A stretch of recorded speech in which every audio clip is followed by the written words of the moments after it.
Today we have Danny King joining us today to present on the water efficient by design. I will now pass it on to Danny King. Thanks, Elaine. Hi, everyone. Just a bit more background on myself. I'm an energy and sustainability assessor and consultant in the field. Have been working with residential and commercial sectors for quite a number of years now, well over 10 years. More of a focus on energy efficiency than water efficiency, but water is becoming more and more of an issue. So it's definitely starting to get up there in terms of priority. First, I'd like to acknowledge we're meeting on probably a variety of lands today. I'm located in Bayside, so I'd like to acknowledge the original inhabitants of this land that are the Boon Wurrung people of the Kulin Nations, and I pay my respects to the elders past, present and emerging. So here's a quick overview of what we'll cover in this session. We'll have a quick reminder of why it's necessary for us to be water efficient and what the main drivers are. Then we'll jump straight into the practical things that can be done outside, inside, and touch on what's coming in the future in terms of water efficiencies throughout our environments. Although the information in this presentation is geared towards residential, principles in here can be used on any site pretty much. So let's have a quick look at why it's so important. Now, most of you will know that although generally it's not top of mind, we are in the driest continent on Earth and it is an important topic. The image on the slide here is from the Bureau of Meteorology and shows the rainfall across Australia in 2019. You'll notice the significant red to pink areas which make up the majority of the map, and that basically shows that rainfall across the country is well below average. The white areas show what rainfall occurred and average rainfall occurred, and the blue and purple areas show the above average rainfall areas. So on top of this, with the significant reduction in rainfall, we also have droughts, long-term droughts over the past few years, to the point that we've seen water restrictions come into force. Towns literally run out of water and prices increase. So it's important that we remember that water is a critical and very limited resource. No water, no life. It's really as simple as that. Our droughts are more frequent. Water shortages occurring regularly. Water is often wasted and it is actually highly undervalued. Costs are increasing. Population is increasing, which puts even more demand on a water supply that is actually decreasing. So water efficiency is actually crucial to maintaining water supply. A litre saved by more efficient water use is equivalent to a litre of new water supplied by a dam, a rainwater tank, grey water diversion or black water recycling system. And it actually takes a lot of energy, chemicals and materials to treat water for reusing and recycling. So reduction is a much cheaper option. And so I want to focus on building and water savings into projects on this presentation, although we will be focusing on a bit of recycling as well. Now, this is something I came across yesterday. I thought it would be worth sharing. Apologies that the diagram's a little bit blurry. This is the City of Melbourne's water supply outlook. What it says is that with existing high water demand and high climate change impacts, we've got enough water until about 2028. So that's not very far away. With minimum demand and a medium climate change impact, we've got enough water until around 2043. And with lower demands and lower climate change impact, we could have enough water until around 2065. But it's also possible that we might have a shortfall of about 450 gigalitres by 2065 as well, depending on the climate issues that we experience. Now, the City of Melbourne have had teams working on this for some years now, and they are making progress, but we all need to do our bit or we will quite literally run out of water, as is happening in some areas already. So there's no doubt that if we want our cities and people to survive, we need to reduce water use. So let's have a quick look at the drivers. Nationally, we have the WELS scheme, which is the Water Efficiency Labelling Scheme, which is a star rating system that rates the water efficiency of water using appliances. We'll cover more on that later. A lot of states and territories have some kind of water efficiency requirement in place, although they are very variable. For example, in New South Wales, BASICS includes water as part of compliance. In Victoria, there's an option to include rainwater tanks as part of compliance. Some councils specify water efficient features in development applications. And many now include BESS or WESUD reports as part of getting through planning. Here in my own local area, in South East Water, have permanent water use rules in place, and I expect some other water providers will also be doing the same. So there's also increased consumer awareness of environmental factors. Energy and water efficiency is playing an ever-increasing role in homes and buildings. But at the end of the day, water use is dependent on the local climate, fixtures and appliances on site, and the way that they're used. And this is where building designers and builders can come in. You guys have a significant influence on what can go into a building through its design and the detailed specifications. Now, we can't change the local climate or people's behaviour, but we can definitely change the design to be more energy and water efficient and to capture and reuse water.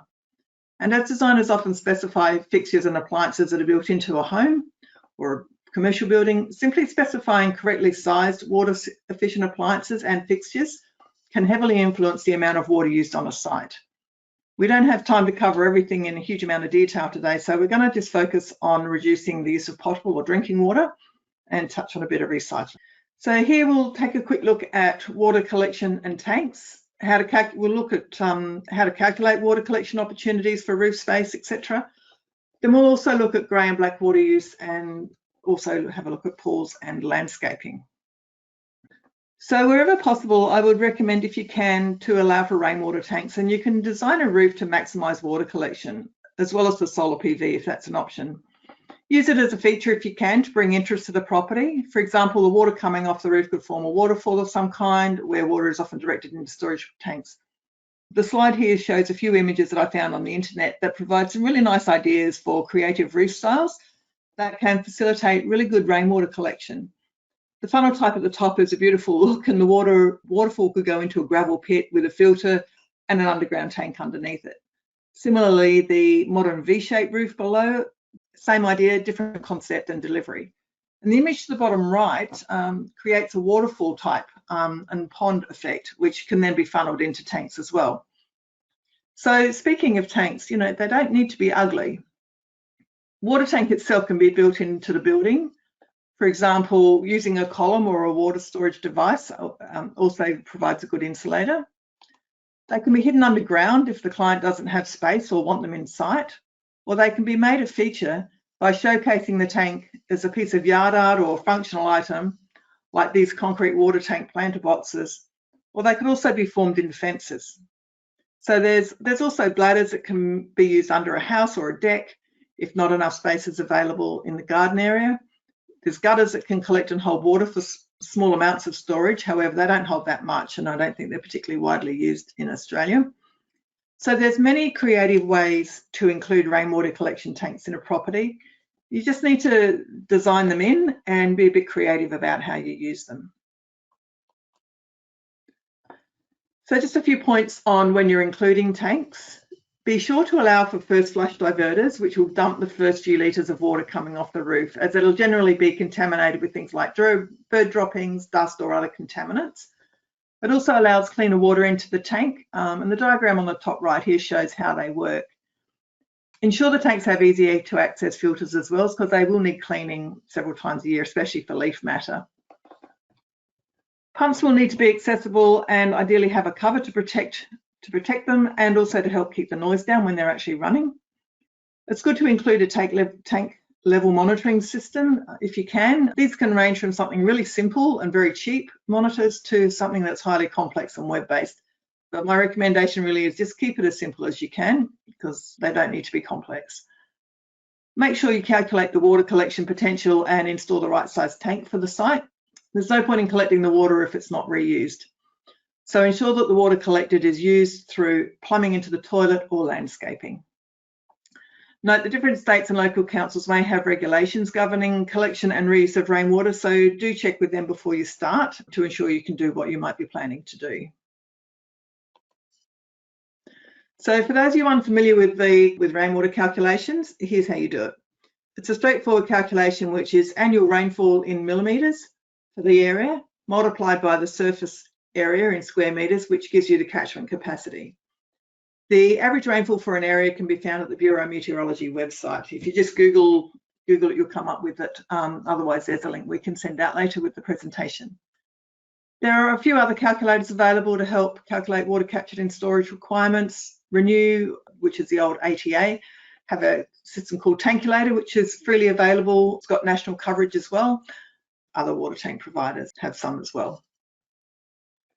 Now, moving on to recycled water, there's black water, which is the water that goes down the sewer from the toilet, kitchen outlets, etc. And we'll touch on this in a few minutes.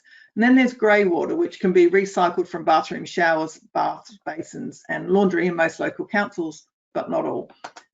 Purple is the colour which is used for recycled water plumbing and taps around the home. This water is not drinkable and can generally only be reused for toilet flushing, subsurface irrigation, watering, and sometimes laundry, unless it's processed through a treatment plant. As I said, for the average home, it would generally be plumbed into garden watering, subsurface, or maybe laundries and toilets. Okay, the one thing to notice about this is that they do require maintenance and they do require client commitment. So when it comes to grey water, be sure to check your local council regulations. Some may require registration of the grey water system. And something else to note is that some water companies may also offer rebates on the sewer discharge charges if a grey water system is on site. For example, South East Water used to do that in my area. I think they still do. Others may also provide discounts on sewage if you're not putting so much of it back into the sewer system. Now, when designing in a grey water system, note that they do need to deal with surges in water, as grey water is usually produced in a rush. So things like when they empty the bath or flush or the laundry empties. They'll need to be professionally installed. They must have some sort of bypass switch and an overflow to the sewer for when they block. And they also generally incorporate a pump, which will need to be accessible for maintenance. So grey water units usually have a coarse filter that needs to be regularly cleaned, and usually by the householder. Having had one of these myself in the past, they do require maintenance, and you do need to check the filters usually weekly, depending on how much it gets used. So it will require a client that's on board and totally committed to maintaining a grey water system. They do require maintenance of filters. They do require use of low sodium detergents in the house as well, so from bathroom and laundry products. These systems also require separate plumbing runs or diverters, and again, that goes through the use of purple pipes and access for maintenance. So grey water systems, while they have their use, if they're being added onto a property or something like that, also have their drawbacks. They're certainly not going to be for everyone, but they are worthwhile if you've got an engaged householder who's keen to do it. Definitely go ahead with it. Now, let's have a quick look at black water treatment. So black water, which is the water that goes to the sewer from areas like the toilet, the kitchen, and it does require biological or chemical treatment and disinfection before being reused. Now, in city areas, black water from homes goes through the sewers to the treatment plant. However, in some areas, sewers are not available, or the owners want to be totally off-grid, including for water. In these cases, investment in an on-site wastewater system is often required. So there's no need to talk about city systems here, but those systems for a single or usually rural homes, a treated and disinfected black water can only be used outdoors and often only for subsurface irrigation. Now, things to consider with black water systems are that there are two main types. There's your standard septic tank, and then there's worm farms. Now, while septic tanks are very common in Australia, a better and more natural solution is a worm farm system, which we'll talk about more on the next slide. These systems, just as a note, can be expensive to buy and install. They can be complex and generally require maintenance. They also tend to combine all wastewater streams, so grey and black water all goes through the same system. They need some sort of backup or bypass system of some sort in case of something fails. They do require an engaged householder, for example, for ensuring maintenance occurs and the use of suitable products if the water is being recycled. It does need things like local soil type to be suitable, and you must have land area to put the tanks in. And ideally have a use for the water, for example, the crop irrigation and so on. Other considerations as well, such as the standard and level of the treatment, which affects where the wastewater can be reused. So in some states, they require disinfection prior to subsurface irrigation. Some states also require deep subsurface irrigation of about 300 millimetres or deeper, which can be problematic because once you get below root zones of plants, again, check with your local council and find out what their requirements are. I did mention worm farms as a better option for black water treatment systems from the standard sewer system. This diagram basically shows how they work. All the water, sewage and grey water enters through the underground pipes from the home. There's a vent at the top, which is where all organic waste is placed, and that waste system there can also take things like, you know, organic waste, food waste and things like that from the home can go in there, so that these worm farms will utilize all that as well.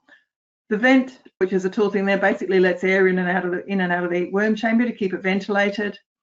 If you're on an elevated site, you don't need a pump, but if you're not, pumps are definitely required. And what happens is the sewage and the grey water will come in from the household into the brown sludge at the bottom. The worms will do their thing, and then when the water gets to a certain level, the pump or the gravity feed will kick in and it will push it out through surrounding gardens. It does need to be subsurface irrigated.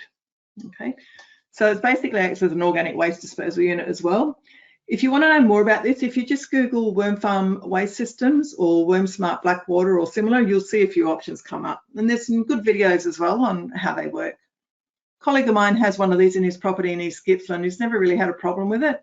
And the output goes to his fruit orchard, which seems to do very well out of it. So it's certainly worth considering if you've got a rural property that you can utilise that for. Right, let's move back to suburbia. In terms of developments, saving water, I thought it was worth touching on some of the newer things that are coming out here now.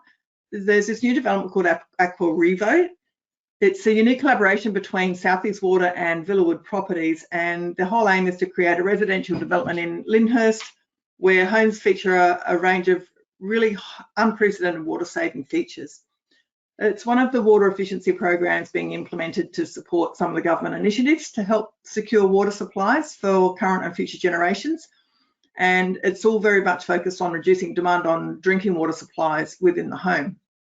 So Aquarivo homes will be plumbed with 3 types of water to showcase the possibilities of harnessing and using all sources of water available to us. So the first one is drinking water, then there'll be recycled water, and then rainwater. So to make it happen, Aquarivo homes are planning on featuring high-tech rain to hot water system for bathing and showering that includes screening, filtering, treatment and temperature sensing devices. They're going to connect to a pressure sewer system that pumps wastewater to a recycling plant within the estate, treats the water to Class A standard and sends it back to each home for use in the garden, toilet or washing machines. They're going to feature rainwater tanks with technology that receives weather forecasts and then releases water before heavy rainfall to minimise overflows and flooding in local waterways. They're going to connect to a system called OneBox, which is a device that controls water technology in each home as well, and it remotely monitors the pressure sewer and reads each home's water and energy use. So there's quite a lot of innovative things going into this particular development, and they reckon it's going to use 70% less potable water per house to what we use now, which is pretty good if they can get it going. If you want to find out more about this, just Google Aquarivo, and there are some good short videos there about what they're doing. Okay, let's have a quick word about pools. Pools are a regular feature of homes in Australia, and there are many, many types of pools. Ways that you can design in water efficiency here are to keep the size to a minimum. The less water the pool uses, the better. Design in an easy to use pool cover, and this is really important because pool covers, if they're difficult to use, they'll never get used. So there's a wide variety of covers available these days, and they range from automated covers to manual ones. Now, pool covers are good for reducing water evaporation, but they also help to keep the pool water at a temperature if it's heated, and they minimise dirt and leaf matter into the pool. I particularly like the sliding deck cover in the bottom left of this screen here of this image. And that's the sort of thing that's an ideal solution for small gardens because it can maximise the use of space. So you can use it as a deck in winter and a pool in summer. And other things you can do are things like specifying natural pools or low chemical pools, such as the ozone filtration system, which allow the pool backwater to be reused on the garden due to their low chemical content. Excuse me. They're also cheaper to run, better for those with sensitive skin, and actually healthier to swim in than the usual chemical soup that's often a pool. Natural pools are also a really good option if you've got someone who's game enough to do that. Finally, in the outdoor section is landscaping, which does play an important part in the water cycle and again can be significantly influenced by design. Simple strategies such as minimising hard surfaces, providing areas for water collection and absorption will all help to reduce runoff and increase water back into the ground and back into the water table. Planting species that are water tolerant and appropriate to the location also help reduce watering requirements. Consider using some of the permaculture or rain garden principles. Rain gardens are especially designed garden beds that filter stormwater runoff from surrounding areas or stormwater pipes. Rain gardens are also called bioretention systems because they use soil, plants and microbes to biologically treat stormwater before it goes down the sewer. Finally, good irrigation systems with timers, subsurface water outlets and soil moisture meters that sense if watering is actually required are ideal to minimise water use in gardens, and they'll help maintain a healthy garden environment. So that's about it for the outdoors. So let's have a look at what can be done inside. Right, so most water in the home is on average inside the home is used in the shower, followed by things like the toilets, washing machines, and then the other water using appliances. Many of these appliances are actually covered by the WELS rating system, so we'll take a quick look at tapware and the new technology afterwards. Okay, so appliances and other items. I'll also show you just how much the cost of water has increased over the last 10 years. Right, first a quick recap on WELS. So WELS is the Water Efficiency Labelling Standard Scheme, which is a national standard across Australia. WELS ratings are required on specific water use appliances and tapware, and there's over 22,000 products now registered, and these products can be looked up online to check the ratings at any time, the water use that they have, and you can also compare them with other products if you want to. It's a pretty straightforward system. The star rating indicates the level of water efficiency, and of course, the more stars, the more efficient. The label also shows the water consumption of the appliances per cycle or use of water flow per minute for tapware and showers. So if you're looking to calculate the average water use for a home, you can use these ratings as part of your consumption calculations if you're doing those. Now, details of consumption rates are displayed on the labels, and they do vary by product. It's important to match the water flow rates to the use of the item, and these ideal rates have been determined due to the use of the appliance. So first, let's look at showers. They are the highest water use item in the home, and showers are measured in litres per minute flow rate. On average, a 9 litre per minute flow rate is that sweet spot between being energy and water efficient and being able to have a shower and wash your hair. So that's a 3-star WELS rated shower. But there are some very innovative products coming out now, and the image on this slide here is the Watermark Smart Shower. It's a good example of the new tech that's coming available in this space. So this shower head is highly water efficient. It's got a built-in timer, a temperature sensor, and a water use monitor. And it's actually powered by the water that flows through it. So there's no battery, no electricity, no power to it at all, which is pretty good. Tapware is also shown in litres per minute flow rate. And these are generally used for rinsing and washing things under a tap. So the ideal rating for a kitchen and a bathroom and basin taps is about 6 litres a minute, or a 5-star WELS rated. Toilets should always be dual flush, and the water use is measured for those in litres per flush. So you'll get about 4.5 litres for a full flush and 3 litres for a half flush, or a 5-star toilet is a reasonably efficient item. You could opt for a 6-star toilet as well with less water use, but do consider what it may have to move, and there have been cases where the very low flush toilet systems have been put in and one flush is not enough to do the job that it needs to do, so they often end up doing 2. So I think to my mind, a 5-star is usually about as efficient as you want to go. There's a few other options in relation to toilets. For example, there are waterless toilets, composting toilets, urine diverting toilets are all available, but these are not very popular here in Australia at this time.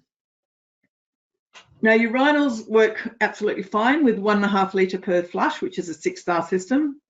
You can also get waterless urinals, which are available in newer technology, and the newer technology in Europe offers really smart urinals with no water or smell, and are really worth considering if the opportunity arises to use them.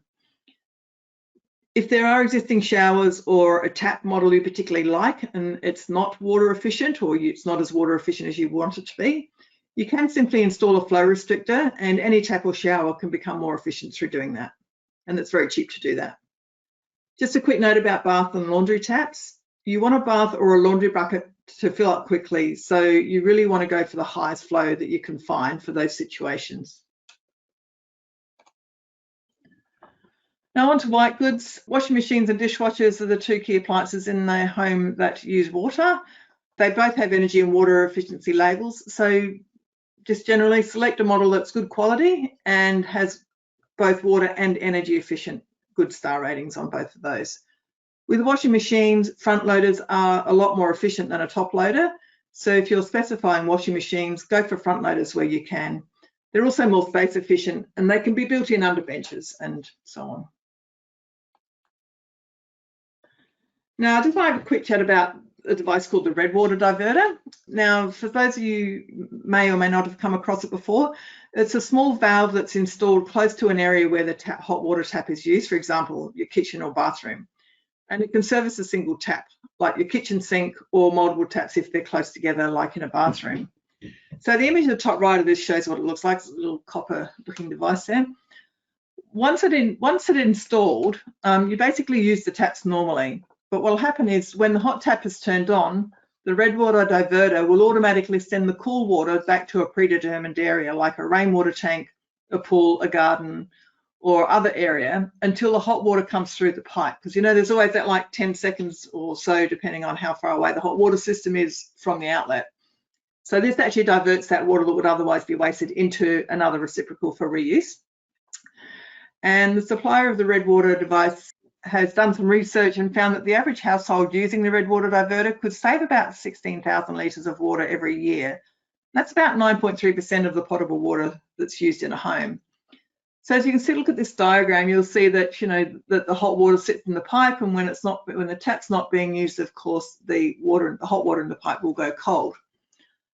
But when you turn the tap on, then basically any cold water that's left in the pipe gets diverted to a tank, and then as soon as the water comes through and it's warm, it will flip the thing and it will divert the water to the tap. So it does mean that you'll have a few seconds where there's no water coming through the tap, potentially, but when you do get it, it will be warm.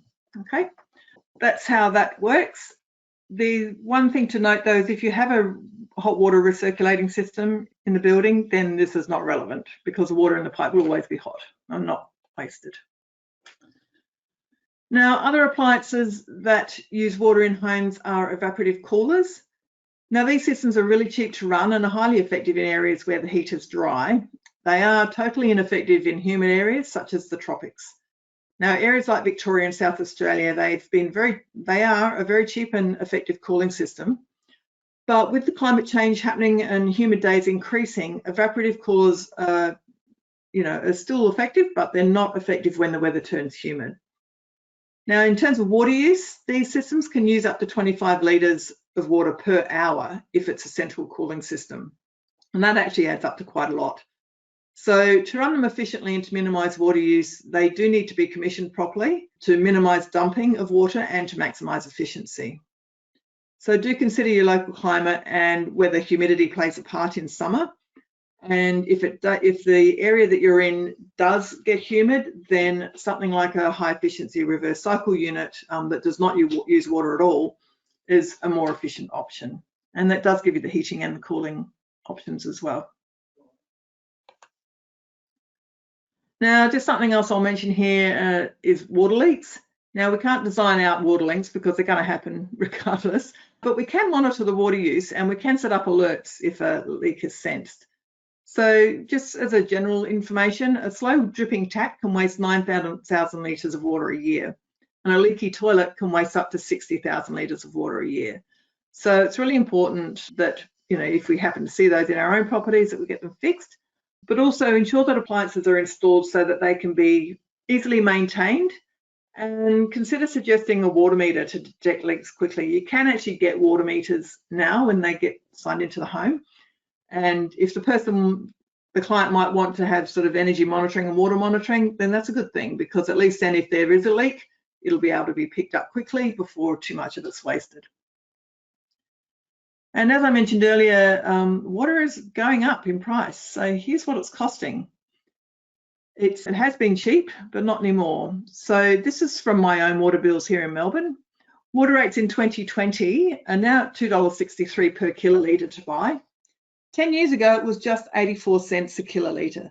Now that's a 313% increase in water costs just over the past 10 years. And it's actually likely to get worse. So, when you're looking at these things, do factor in not just the water savings, but also the cost savings. Because if when a client asks about the benefits, it's not just about the water literage, it's also about the costs. And finally, just a quick look at what's coming up. So what sort of things are coming up in water management? Well, we can already influence behaviour with things like signage, timers, smart appliances, but other ideas are out there that are likely to influence water use in our buildings in the future. And there's things like net zero water, which has been bandied around now. And this is where a site meets all of its water needs through the water that falls on the site. Now, some regional homes have actually nailed this already, but many rely on groundwater, dams or town supply. So a net zero water home is likely to be a key target along with net zero energy homes in the future. But there's many innovative water saving products coming out. So this is things like the Eco Dual washing machine, which is basically designed with two separate tanks. It's got a washing capacity of around 6 kilos and 2 kilos. And the washing machine collects water in a tank located at the bottom of the washing machine, which is filtered and reused in subsequent washing cycles. It's also equipped with a deodorization system that can be used for clothes that smell pretty foul. And the system works by blowing a jet of oxygen and ozone into the clothes, which kills the germs that cause the bad smell. So you can then take the smell out of your favourite shirt without having to wash it or iron it, which is not a bad thing. The other one is what's called the W+W sink and toilet combo. It's quite a sleek design here for houses if they want a self-contained groundwater system that's capable of reducing water by about 25% compared to the standard 3 and 6 litre dual flush toilet. So this one's pretty trendy, and it's a nice elegant solution to your existing sort of sink and toilet grey water systems, because some of them out there are lots of other different designs, but this one I think is particularly nice. It also has automatic cleaning system that avoids flushing bacteria into the unit system, etc., and cuts down on odours. So that's another item that's coming out. And then if you want to do things like influence behaviour, there's this thing called the Faucet Buddy, which is a little chrome gadget that you can latch on to existing sink fixtures. It tells you how hot or cold the water is, so those morning surprises can be limited. Of course, just like any other device, it'll tell you whether you're a water rat and wasting natural water or whether you're being efficient with it. There was also recently an article about a circular approach to water management, which is already happening in parts of Europe. For example, the Dutch are looking at ways to recover cellulose in toilet paper to be upcycled into pavements from wastewater. And in parts of Europe, it's quite common to recover nutrients such as phosphorus from waterways to use as fertilising material, capturing biosolids for agricultural and landscaping purposes. In Western Australia, the state government is also supporting a project to produce hydrogen and graphite from wastewater. There's also a thing called sponge cities, which are specifically designed to stop excessive stormwater runoff through permeable surfaces and other green infrastructure. And that helps to manage stormwater and helps with urban heat island effect and to reduce pollution. City of Melbourne are also looking at a lot of ways and dealing with this as well. There's also the Water Services Association of Australia, and they've just released a report on the circular economy and water management, which, if you're interested, is likely to be an interesting read. So I guess just remember, water is probably one of the most circular products in the world because it's used and reused in an endless cycle in nature. But it is treated very much as a linear process in our buildings and our cities. So we need to really be better at managing our water, and designing in efficiency from the start is one way of achieving that. So just in summary, water is important and limited. It is critical that we save it now and build those designs in through smart design. We do want to try and capture and reuse what we can and minimise and then recycle. Do things like specifying high efficiency appliances. There's a lot of low and no cost things that can be designed in, and the cost of water is actually increasing. It's not expensive to save water, and there's a whole lot of new tech on the horizon, which is constantly changing, more so in the energy field than the water field, but the water field is definitely getting up there. So I'd encourage each of you to consider how you could incorporate some of these ideas into your buildings and designs, because every drop does count, and we can create some really, really nice looking buildings that are highly energy and water efficient just through being smart about how we do things. And that's pretty well it from me. All right, we will wrap up pretty early today. So thank you everyone for listening in. And again, thank you so much, Danny, for your time and great presentation. Do look forward to your other presentation in the future. Okay, thank you. And thanks for everybody for coming along.